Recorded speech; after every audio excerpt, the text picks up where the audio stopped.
যে ছেলের পেট টান টান হবে, যার পেটে কোনো মেদ থাকবে না, আমি ভেবেছি এমন একটা ছেলেকে বিয়ে করব।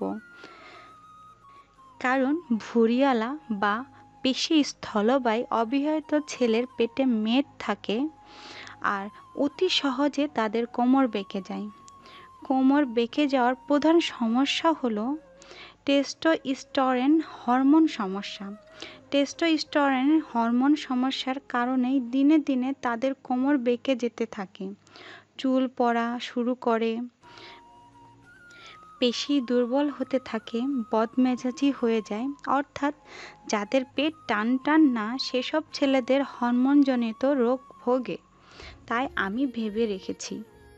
কথাটা বলে তিতিক্ষা নিজেই হো হো করে হেসে দিল। বিভা হাঁটা থামিয়ে দিয়ে তিতিক্ষার দিকে ড্যাপ ড্যাপ করে তাকিয়ে আছে। একটু পর সে নিজেও হেসে ফেলল। বিভা তিতিক্ষাকে জিজ্ঞাসা করেছে, এই বনু, তোর কেমন ছেলে পছন্দ বলতো? বিভার এমন প্রশ্ন শুনে তিতিক্ষা মুচকি হেসে উপরের কথাটা বলল। বিভা তিতিক্ষার থেকে এমন উত্তর পেয়ে হাসতে হাসতে লুটিপুটি খাচ্ছে। দুই বোন একসাথে বের হয়েছে প্রাইভেট পড়তে যাওয়ার উদ্দেশ্যে। ওরা সম্পর্কে কাজিন। বিভা এবার এসএসসি দেবে আর তিতিক্ষা অনার্সের দ্বিতীয় বর্ষের ছাত্রী। দুজনেই বাসায় থেকে একসাথে বের হয় আর বেশ খানিকটা রাস্তা একসাথে যাওয়ার পর আলাদা হয়ে যায়, কারণ দুজন দুই টিচারের কাছে পড়ে। হালকা শীতের পাতলা লেডিস চাদর দুজনেই শরীরে জড়িয়ে নিয়েছে। ওরা একটু সামনে এগোতেই দেখলো শিউলি ফুলের বিছিয়ে আছে পুরো রাস্তা জুড়ে। শুভ্র শিউলি ফুলের মাদুর বিছানোর যেন রাস্তাটুকুতে। সুগন্ধ ছড়িয়ে চারিদিকে ম করছে। তিতিক্ষা আর বিভা দুজনে এক মুঠো করে শিউলি ফুল তুলে নিল। এরপর আবার দুই বোন গল্প করতে করতে সামনের দিকে অগ্রসর হলো। শীতের আগমন ঘটেছে। শুষ্ক কাঠন্য ও রিক্ততার বিষাদময় প্রতিমূর্তি রূপে শীতের আবির্ভাব ঘটে। তবুও শীতকালের প্রকৃত ও মানুষের পরিবর্তনের বাস্তব লীলা অনেকেরই ভালো লাগে। বলা যায় যে কবি সাহিত্যিক সংস্কৃত মান মানুষের কাছে শীতকাল কাব্য সৃষ্টিতে খুবই গুরুত্বপূর্ণ। এইটাও বলা যায় যে বিশ্বের যত মনোরম দৃশ্যের স্থান আছে সেগুলোর মধ্যে শীত প্রধান স্থানই বেশি। তাই শীতল সেই সকল এলাকা অনেকেরই মন ছুঁয়ে যায়। স্বাভাবিকভাবেই এই দেশেও শীতকালীন আবহাওয়ার অনেকেরই খুব পছন্দ। শীত এসে আমাদেরকে যেন নতুন করে প্রকৃতির সাথে পরিচয় করিয়ে দেয়।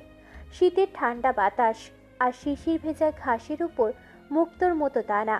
সকাল সন্ধ্যায় কুয়াশার চাদর মুড়িয়ে দেয় চারপাশ। ভোরের কাঁচা রোদ হিমেল হাওয়া প্রাণে তুলে শিহরণ।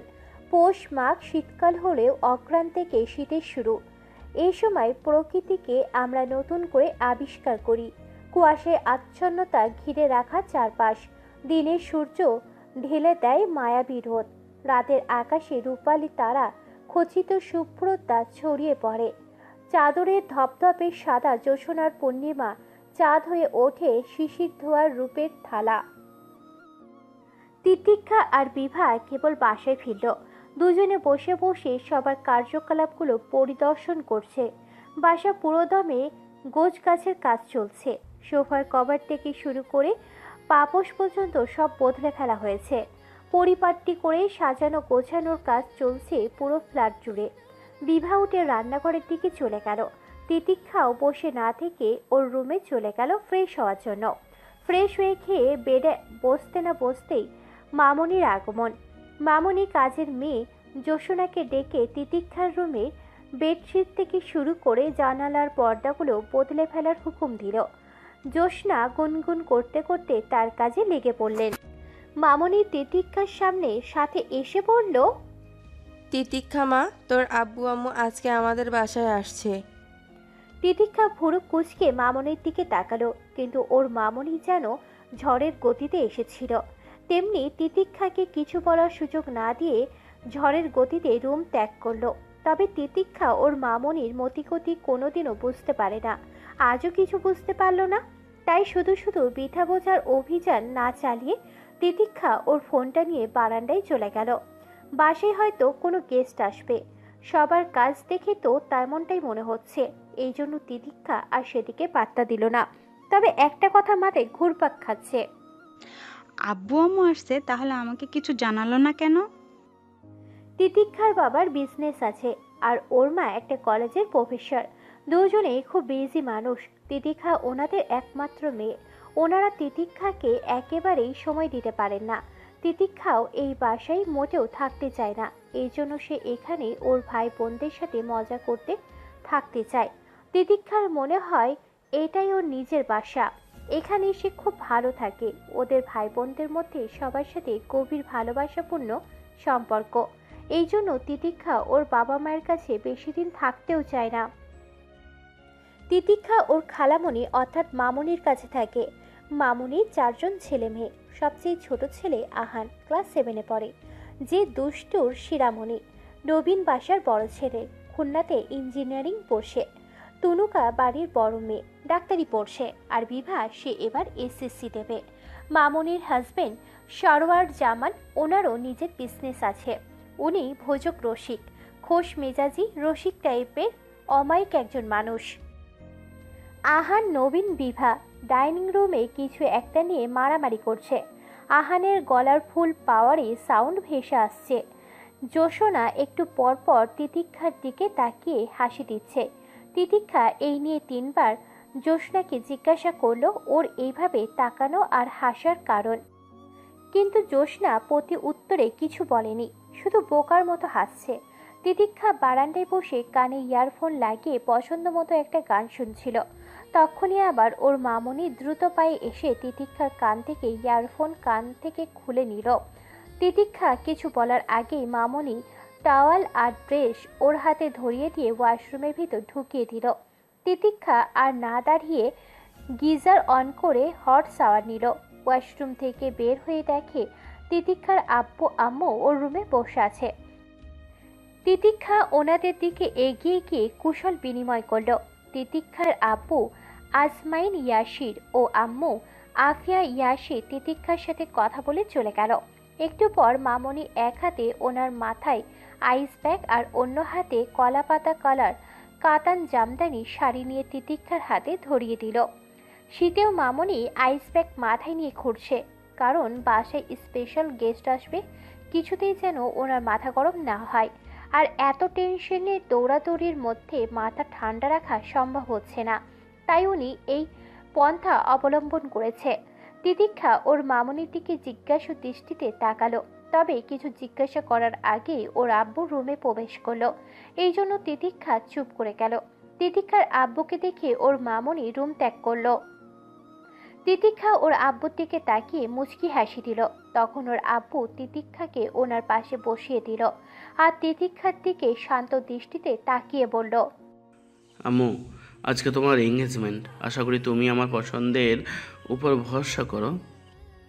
এই কথা শোনার সাথে তিতিক্ষা অবাক হয়ে ওর আব্বুর দিকে তাকালো। মনে হচ্ছে পুরো আকাশটা ভেঙে ওর মাথার উপর পড়ছে। তিতিক্ষা ছলছল চোখে ওর আব্বুর দিকে তাকিয়ে থাকলো। আজকে ওর এঙ্গেজমেন্ট, তার মানে ওর আব্বুকে পর করে দিচ্ছে। তিতিক্ষার মাথায় শুধু এই কথাই ঘুরপাক খাচ্ছে। মেয়ের চোখে পানি দেখে তিতিক্ষার আব্বু যতটুকু বলে মেয়েকে বোঝানো সম্ভব উনি তেমনভাবেই বোঝালো। এরপর রুম ত্যাগ করার জন্য দরজার কাছে পা বাড়াতেই তিতিক্ষা কান্না জড়ানো কণ্ঠে বলল, আমি কি এখন খুব বেশি তোমাদের কাছে আবদার করি? আমি কি তোমাদের কাছে বোঝা হয়ে গেছি? এই জন্যই বুঝি পর করে দেওয়ার জন্য এত তাড়াহুড়ো করা শুরু করেছ? তিতিক্ষার আব্বু মেয়ের অভিমান বুঝতে পারল। উনি ওনার চোখের জমে থাকা পানিটুকু আড়াল করে গলা পরিষ্কার করে বলল, আলহামদুলিল্লাহ, আমি একটা মেয়ের বাবা। প্রতিটা বাবার দায়িত্ব সুপাত্রের হাতে তার রাজকন্যাকে তুলে দেওয়া। প্রতিটা বাবাই চায় তার কলিজার টুকরো কেউ একজন সযত্নে আগলে রাখুক, ছায়া হয়ে সবসময় তার পাশে থাকুক। কেউ একজন এসে তার দিকে ভরসার হাত বাড়িয়ে দিক। এক মুঠো সুখ দিয়েই বাবা রাজকন্যাদের সুখে থাকুক। আমিও তো একজন বাবা, তাই আমিও এসব খুব করে চাই। আম্মু, আমার সোনা আম্মু, কষ্ট পেও না। সব মেয়েদেরই একদিন শ্বশুর বাড়ি যেতে হবে। শ্বশুর শাশুড়িকে বাবা মা হিসেবে মেনে নিতে হবে। একটা ছেলে ভালো রাখার সব দায়িত্ব নেবে।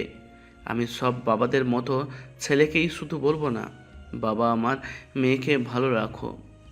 আমি বলবো, আম্মু তুমিও ভালো থেকো, আর যার হাত ধরে পথ চলা শুরু করবে তাকেও ভালো রেখো।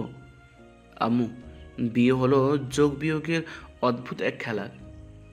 নতুন কিছু আগমন আর অনিচ্ছাকৃতভাবে হলেও প্রিয় কিছু জিনিসের ত্যাগ স্বীকার করা, এটাই যে আমাদের সমাজের নিয়ম। ওনারা আপাতত ওনারা আপাতত এঙ্গেজমেন্টটা করে রাখবে, পরে তোমার অনার্স কমপ্লিট করার পর অনুষ্ঠান করবে। ততদিনে তোমরা দুজন দুজনকে বুঝে নেওয়ার সময়ও পাবে। তিতিক্ষা ফুপিয়ে ফুপিয়ে কেঁদে যাচ্ছে। ওর আব্বু ওর চোখের পানি মুছে কপালে একটা আদর দিয়ে চলে গেল। তিতিক্ষার বাবার কথাগুলো ফেলার না, তারপরেও ওর কেন জানি এত কষ্ট হচ্ছে। তনুকা ওর ক্লাস শেষ করে বাসায় চলে এসেছে। বিভা আর তনুকা মিলে তিতিক্ষাকে ওর রুমেই সাজিয়ে দিল। একদম সিম্পল সাজ যাকে বলে। চোখের পানিতে বারবার কাজল লেপটে যাচ্ছে, এই জন্য তনুকা বেশ কয়েকবার বকা দিল। তিতিক্ষার কেন জানি চাইলেও ওর চোখের পানি আটকাতে পারছে না। বুকের ভিতর অদ্ভুত এক কম্পনের সৃষ্টি হচ্ছে, নিঃশ্বাস আটকে যাচ্ছে। এই কেমন অজ্ঞাতনামা ভয়ঙ্কর অনুভূতি, এমন মারাত্মকভাবে হৃৎপিণ্ডটা ধুকপুক করার কারণটাই বা কি?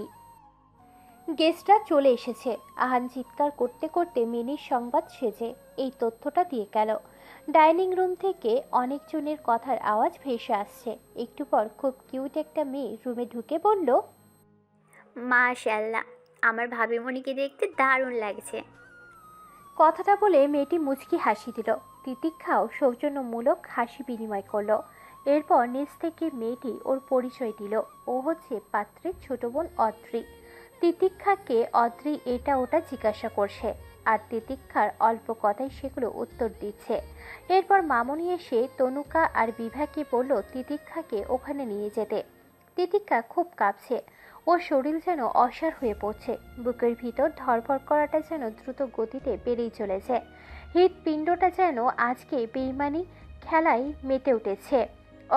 অজানা একটা ছেলেকে আজকে জীবনসঙ্গী হিসেবে গ্রহণ করতে হবে, এটা ভাবলেই যেন গলা শুকিয়ে মরুভূমি হয়ে যাচ্ছে। সাথে হাত আর পা ঘেমে ঠান্ডা হয়ে যাচ্ছে। মৃদু পায়ে হেঁটে বিভা তিতিক্ষাকে নিয়ে গেল ডাইনিং রুমে। মামুনি শিখিয়ে দেওয়া কথা অনুযায়ী তিতিক্ষা উপস্থিত সবাইকে সালাম দিল। একজন মহিলা এসে তিতিক্ষাকে একটা ছেলের পাশে বসিয়ে দিল। মহিলাটা তিতিক্ষার সাথে খুব সুন্দর করে কথা বলছে। উনি তিতিক্ষার কপালে আদর দিল। তিতিক্ষা চোখ তুলে ওনার দিকে একবার তাকালো। উনি তিতিক্ষার থুতনি ধরে জিজ্ঞাসা করল, আম্মু, তুই দেখতে একদম বারবি ডলের মতন রে। এবার তো পুরো নামটা বল তো শুনি। তিতিক্ষার মৃদু স্বরে বলল, তাবিহা নুসহাত তিতিক্ষা।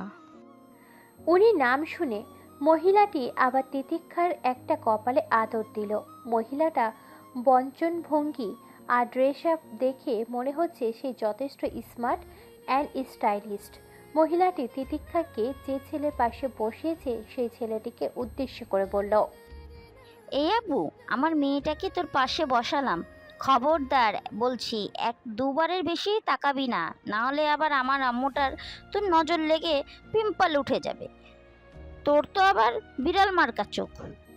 এ কথা শুনে সবাই হো হো করে হেসে দিল। পাশে বসা ছেলেটাও যে নিঃশব্দে হাসছে সেটা তিতিক্ষা বুঝতে পারছে। অদ্রি সবার সাথে তিতিক্ষার পরিচয় করে দিল। স্মার্ট মহিলাটা হলো পাত্রের আম্মু মীরা আবরার, আর ওনার ডান পাশে বসে থাকা ভদ্রলোকটি আতিফ আফরার, পাত্রের বাবা। সামনে বসে থাকা তিনটা ছেলে, ওনারা হলো পাত্রের বন্ধু আফনান, রুহান, সারফওয়ান। তিনটে ছেলে যথেষ্ট ভদ্র আর সুদর্শনও বটে। পরিচয় হওয়ার সময় তিতিক্ষা সবার দিকে তাকিয়ে ভদ্রতার সূচক মুচকি হাসি দিল। আদ্রি এবার হেসে বলল, আর পাশে বসে থাকা ছেলেটি হচ্ছে তোমার হবু বর আর আমার ভাইয়া। আমার ভাইয়ার জন্যই আমরা তোমাকে নিতে এসেছি। তোমার বরের নাম হলো নাহিয়ান আবরার নক্ষত্র।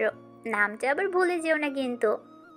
আদ্রির কথা শুনে রুমের ভিতরে আর এক দফা হাসির রোল পড়ল। বর শব্দটা শুনে তিতিক্ষার মনের ভিতর অদ্ভুত এক অনুভূতি অনুভব করতে পারছে। সবার সাথে পরিচয় করার সময় তিতিক্ষা এক নজর সবার মুখের দিকে তাকিয়ে কথা বললেও সে নক্ষত্রের দিকে তাকালো না। তিতিক্ষা মাথা নিচু করে বসে আছে, আর কিভাবেই বা এতগুলো গুরুজনদের সামনে বেহায়ার মতো তাকাবে। ঘাড় ঘুরিয়ে তাকানোটা মোটেও শোভনীয় নয়। পাশে বসা ছেলে যে কেমন হবে এইটা নিয়ে তিতিক্ষার আপাতত কোনো টেনশনই নেই, কারণ তিতিক্ষা ওর বাবার চয়েসের উপর যথেষ্ট ভরসা আছে। ডাইনিং রুমে সবাই কথা বলছে, নক্ষত্র মাঝে মাঝে দুই একটা কথা বলছে। তিতিক্ষা নক্ষত্রকে না দেখলেও নক্ষত্রের পারফিউমের সুগন্ধটা তিতিক্ষার নাকে এসে বাড়ি খাচ্ছে, আর ওর পারফিউমের মৃদু সুগন্ধটা মন ভালো করার মতো। তিতিক্ষা এটা বুঝলো ছেলেটার পছন্দ রুচিসম্মত। নক্ষত্রের আম্মু নক্ষত্রের দিকে একটা রিং এগিয়ে দিল। নক্ষত্র রিং নিয়ে তিতিক্ষার দিকে হাত বাড়িয়ে দিল। তিতিক্ষা বারবার ওর হাত মোচড়াচ্ছে, আর তিতিক্ষার চোখ বেয়ে পানি গড়িয়ে ওর হাতে পড়ছে। বারবার হাত মোচড়ানোর কারণে ওর হাত লাল হয়ে গেছে, নাকের ডগাও লাল বর্ণ ধারণ করেছে। নক্ষত্র তিতিক্ষার এমন করার মানেটা খুব সহজেই বুঝতে পারল, আর এখানে না বোঝার মতো কিছুই নেই। আসলে তিতিক্ষা খুব নার্ভাস ফিল করছে, হয়তো ভয়ও পাচ্ছে। নার্ভাস হওয়াটাও অস্বাভাবিক কিছু নয়। তিতিক্ষার অবস্থা বুঝতে পেরে তিতিক্ষাকে অভয় দেওয়ার উদ্দেশ্যে নক্ষত্র মৃদু কণ্ঠে বলল, এমন মায়াবী অনায়াসে কাউকে ঘায়েল করা, কাজল কালো দুনয়নে অশ্রুর ফোঁটা বড্ড বেমানান। প্রিয় থেকে প্রিয়তর মানুষটার চোখে অশ্রু দেখলে যে কোনো একজনের কলিজাটাও যে কেঁপে ওঠে, এটা কি কেউ বুঝে? নক্ষত্রের মুখে এমন কথা শুনে তিতিক্ষা অবাক হয়ে নক্ষত্রের দিকে তাকালো। চোখের কোণে জমে থাকা এক বিন্দু পানিটুকুও না চাইতেও ওর গাল বেয়ে গড়িয়ে পড়ল। তিতিক্ষা নক্ষত্রের চোখের দিকে 7 সেকেন্ডের মতো তাকিয়েছিল। আচানক ক্যামেরাতে পিক তোলার শব্দে তিতিক্ষা দৃষ্টি সরিয়ে মাথা নিচু করে নিল। এত সুন্দর মুহূর্তটাকে সাফওয়ান ক্যামেরা বন্দি করে নিয়েছে। তিতিক্ষা অবাক হয়ে তাকানোর সময় নক্ষত্র চোখে ওর চোখ পড়েছে। কেমন অদ্ভুত চোখের চাহনি, চোখ দিয়ে যেন অপ্রকাশিত না বলা কথা বুঝে নেওয়া সম্ভব হবে। চোখের এমন মারাত্মক চাহনি যেন যে কোনো মেয়ের মন কেড়ে নিতে সক্ষম হবে। তিতিক্ষা এর আগে কোনো ছেলের চোখে চোখ রেখে কথা বলেনি, এই জন্যই হয়তো ওর জানা নেই যে কিছু কিছু ছেলের চোখের চাহনি মারাত্মক, কোনো এক মায়া লুকিয়ে থাকে। নক্ষত্রের এমন অদ্ভুত দৃষ্টি তিতিক্ষার বুকের ভিতর তোলপাড় সৃষ্টি করেছে। ওর পুরো শরীর এখনো মৃদুভাবে কাঁপছে, বারবার গলা শুকিয়ে যাচ্ছে, হৃৎপিণ্ডটা ঢোল বাজানোর মতো করে কম্পিত হচ্ছে। মনে হচ্ছে এক্ষুনি ছিটকে বেরিয়ে যাবে। এ কেমন অদ্ভুত অনুভূতি! এর আগে তো এমনটা হয়নি। তিতিক্ষার মনে হচ্ছে ওর কানের কাছে নক্ষত্রের বলা প্রতিটা শব্দ প্রতিধ্বনি হয়ে চারিদিকে বেজে উঠছে। তিতিক্ষার অবস্থা বুঝতে পেরে নক্ষত্র আর কথা বাড়ালো না, নিজে তিতিক্ষার হাতে টেনে নিয়ে ওর অনামিকা আঙ্গুলে রিং পরিয়ে দিল। তিতিক্ষা তখনও মাথা নিচু করেছিল। এরপর কাপা হাতে তিতিক্ষা নক্ষত্রের আঙ্গুলেও রিং পরিয়ে দিল। বাসার সবাই তখন আলহামদুলিল্লাহ বলে উঠল। তিতিক্ষা যে কাঁপছে নক্ষত্র ওর হাত ধরে বুঝতে পেরেছিল। ওর হাতটাও তখন ঘেমে একাকার অবস্থা। রিং পরানো হয়ে গেলে সবার করতালিতে নক্ষত্রের ধ্যান ভাঙল। নক্ষত্রের আব্বু তো বলেই ফেলল, আব্বাজান, এবার আপনি খুশি তো? নক্ষত্রের মুখে তখন বিশ্ব জয় করা হাসি।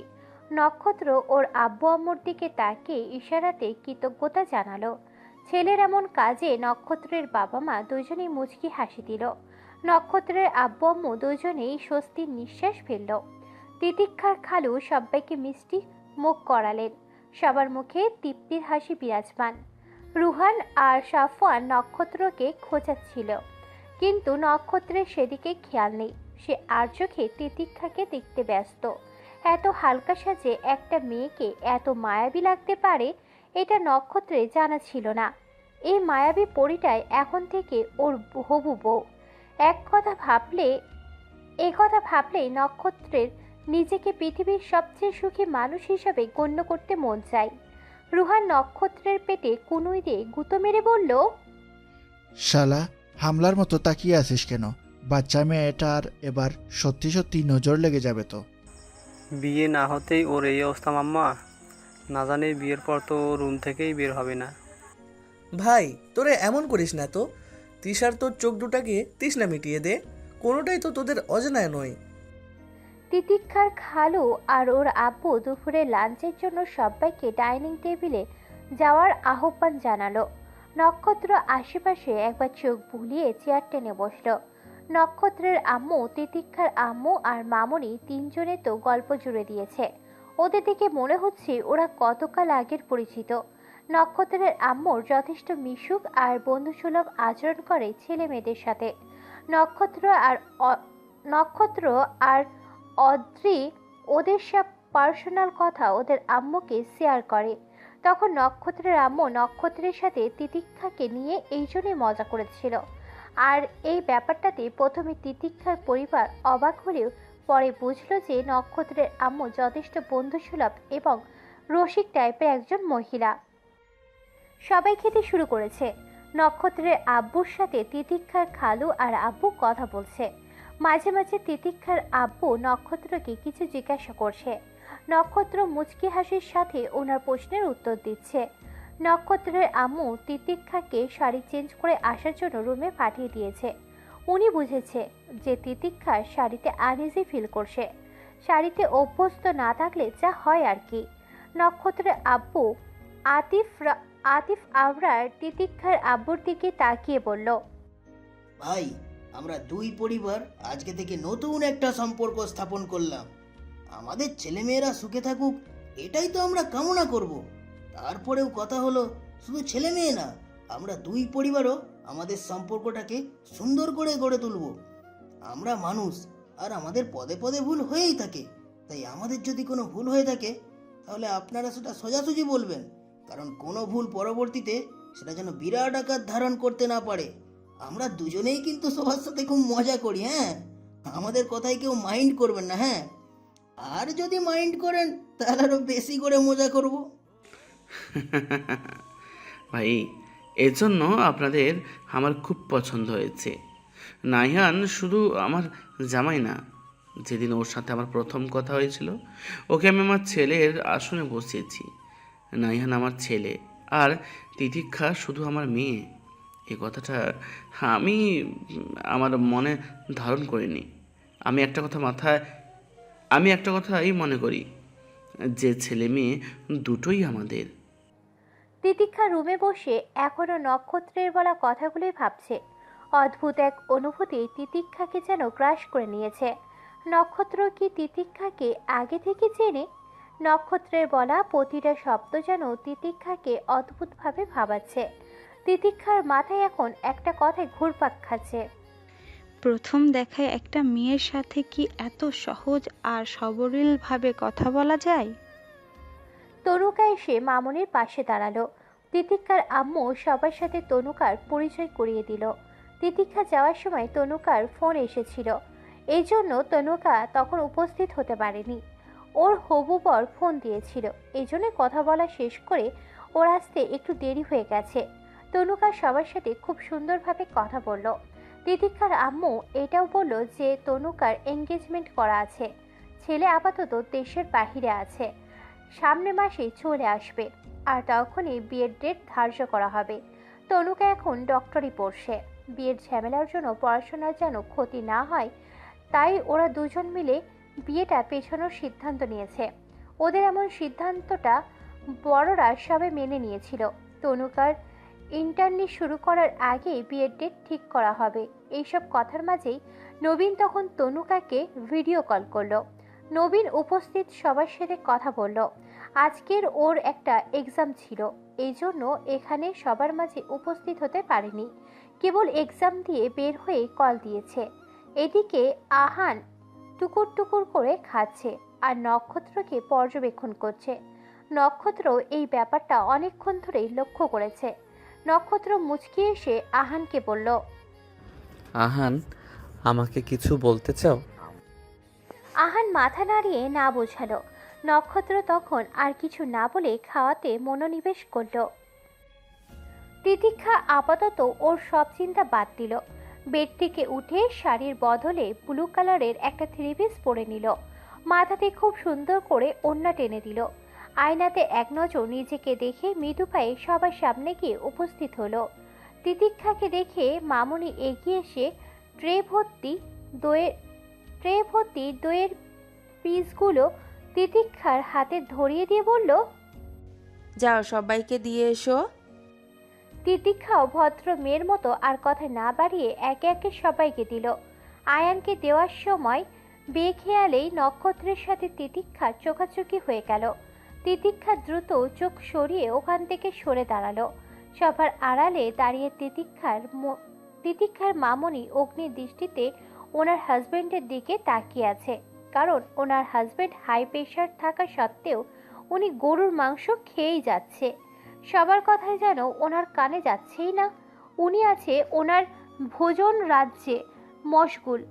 এর মধ্যেই তিতিক্ষার আব্বু নক্ষত্রের প্লেটে মাংস তুলে দিতে দিতে বলল, পেট শান্তি তো দুনিয়া শান্তি, আর পেট শান্তি থাকলে মস্তিষ্কও শান্তিতে থাকে। তখন বউয়ের তিতা কথাও মিষ্টি লাগে। এখন থেকে নিজেকে এমনভাবেই অভ্যস্ত করো। তিতিক্ষার আব্বুর এমন কথা শুনে সবার মাঝে আরেক দফা হাসি রোল পড়ল। সবাই উচ্চস্বরে হাসলেও নক্ষত্র মুচকি হাসিতে বিদ্যমান। কেউ লক্ষ্য না করলেও তিতিক্ষা এটা লক্ষ্য করেছে। নক্ষত্র এখনো জোরে শব্দ করে হাসেনি, তবে মানুষটাকে মুচকি হাসিতে মনে হয় একটু বেশিই মানায়। ডেনিম অ্যাশ কালারে শার্টের সাথে কালো প্যান্ট ইন করে পরা, আর এমন ফর্মাল লুকে ওনাকে ভালোই মানিয়েছে। হাতে একটা ইউনিক ডিজাইনের ওয়াচ। তিতিক্ষা আর চোখে নক্ষত্রকে এতটুকুই খেয়াল করলো। এরপর অনেক কথা খুনসুটি দুষ্টুমির মধ্যে ওরা ওদের খাওয়া শেষ করলো। ছেলেরা উঠে গেলে সব মেয়েরা একসাথে বসে খাওয়া দাওয়ার পর্ব সমাপ্ত করলো। বড়রা তাদের মতো করে কথা বলছে, আর বাকিরা বিভা, আহান, রুহান, অদ্রি, সাফওয়ান, আফান, তনুকা, নক্ষত্র আর তিতিক্ষা এরা সবাই গোল হয়ে বসে একটা রুমে আড্ডা দিচ্ছে। সাফওয়ানের এক একটা কথা শুনে সবাই হেসে লুটুপুটি খাচ্ছে। সাফওয়ান ওর প্রেমের কাহিনী শোনাচ্ছে। ওর গার্লফ্রেন্ড ওকে কত রকমের প্যারা দেয়, এটাই সবার সামনে অসহায় মুখ করে প্রকাশ করছে। এদিকে নক্ষত্র আর চোখে তিতিক্ষাকে দেখতে ব্যস্ত। তখনই ওদের আড্ডার মাঝে নক্ষত্রের আম্মু প্রবেশ করলো। নক্ষত্র আর তিতিক্ষাকে ডেকে নিল। এরপর ওদেরকে আলাদা করে কথা বলার একটা সুযোগ করে দিল। এইটা নিয়েও রুহানরা নক্ষত্রকে পিঞ্চ মেরে কথা বলল। তিতিক্ষা নক্ষত্রকে ওর রুমে নিয়ে গেল। নক্ষত্র চারিদিকে একবার করে চোখ বুলিয়ে নিল। রুমের একপাশের দেওয়ালে বিভিন্ন ধরনের পেন্টিং ঝোলানো, তার পাশের দেওয়ালে তিতিক্ষার অনেকগুলো ফটো ফ্রেম। বিভিন্ন ধরনের আসবাবপত্র দিয়ে রুমটা পরিপাটি করে সাজানো গোছানো। গোলাপি আর কালো সংমিশ্রণে সুন্দর একটা বেডশিট বেডে বিছানো আছে। নক্ষত্র রুমের এক কোণে রাখা সিঙ্গেল একটা সোফায় বসল। তিতিক্ষা তখনও রুমের এক কোণে গুটিসুটি হয়ে দাঁড়িয়েছিল। এখন নক্ষত্র ওকে কি বলবে, কি জিজ্ঞাসা করবে, এসব ভেবে তিতিক্ষা যেন কালঘাম ছুটে যাওয়ার উপক্রম। নক্ষত্র তিতিক্ষার অবস্থা বুঝতে পেরে উঠে দাঁড়ালো। এরপর তিতিক্ষার দিকে কয়েক পা এগিয়ে গেল। মুচকি হেসে তিতিক্ষাকে উদ্দেশ্য করে বলল, আচ্ছা, তুমি কি আমাকে কোনো কারণে ভয় পাচ্ছ? আমার সাথে এই রুমে তোমার যদি কথা বলতে সমস্যা হয় তাহলে চলো আমরা ছাদে যাই। তিতিক্ষার কেন জানি সত্যিই ভয় করছিল। নক্ষত্র যে এত সহজে যে ব্যাপারটা বুঝে যাবে তিতিক্ষা এটা ভাবতেও পারেনি। আর কোনো ভঙ্গিতা না করে মৃদু সুরে তিতিক্ষা নক্ষত্রকে উদ্দেশ্য করে বলল, আমার বেলকনিতে যাই। নক্ষত্র তিতিক্ষার কথা অনুযায়ী বেলকানির দিকে পা বাড়ালো। বিভিন্ন ধরনের ফুলের গাছ দিয়ে সাজানো বেলকানি, অনেক রকমের ফুলও ফুটে আছে। পাশে রাখা একটা গোলাপের টবে 3টে সাদা গোলাপের কলি ফুটেছে। নক্ষত্র ব্যালকনির রেলিংয়ের সাথে হেলান দিয়ে দাঁড়ালো। ওর 2 হাত বুকের কাছে ভাঁজ করে তিতিক্ষার দিকে তাকিয়ে মুচকি হাসি দিয়ে বলল, তোমার কাছে আমার কিছু একটা চাওয়ার আছে। জানি না সে চাওয়াটা আমার কবে পূর্ণ হবে। তুমি কি শুনবে আমার চাওয়াটা কি? তিতিক্ষা নক্ষত্রের দিকে না তাকিয়েই বলল, বলুন আপনার কি চাই? নক্ষত্র আবারও মুচকি হেসে বলল, আমি তোমার চুলের হাত খোপাটা শুধু একটাবার ছুঁয়ে দেখতে চাই।